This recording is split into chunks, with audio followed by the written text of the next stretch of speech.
பாக்கெட்டா ஸ்நாக்ஸை குழந்தைங்களுக்கு வாங்கி கொடுக்கறத விட்டுட்டு வீட்டில் இருக்கிற காய்கறிகளை வச்சு எப்படி ஸ்நாக்ஸ் பண்ணி கொடுக்கலாம்னு பார்க்கலாங்க.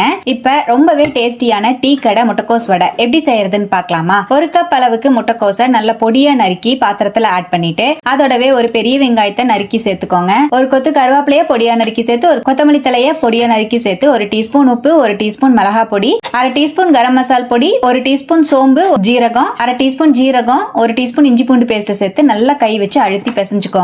நல்லா பிசைஞ்சதுக்கு அப்புறமா 1 டேபிள் ஸ்பூன் அளவுக்கு கார்ன்ஃபிளவர் மாவு, 3 டேபிள் ஸ்பூன் அளவுக்கு கடலை மாவு சேர்த்து நல்லா மிக்ஸ் பண்ணிக்கோங்க. நல்லா மிக்ஸ் பண்ணதுக்கு அப்புறமா தேவைப்பட்டுச்சுன்னா எக்ஸ்ட்ராவா மாவு சேர்த்து நல்லா கலந்து விட்டுக்கோங்க. நல்லா இந்த மாதிரி கலந்துட்டு கொஞ்சமா தண்ணி தெளிச்சு விட்டு நம்ம உருட்டி எடுக்கிற மாதிரி நல்லா பிசைஞ்சுக்கோங்க. நல்லா பிசைஞ்சிட்டு சின்ன சின்ன உருண்டையா கையில உருட்டி வடை ஷேப்புக்கு தட்டிக்கோங்க. கையில நல்லா தண்ணியை நினைச்சிட்டு வடை ஷேப்புக்கு தட்டினீங்கன்னா ஒட்டாம வரும். நல்லா ஹை ஃப்ளேம்ல இருக்கிற ஆயில்ல போட்டுட்டு மீடியம் ஃப்ளேம்ல பொரிச்சு எடுத்துக்கோங்க.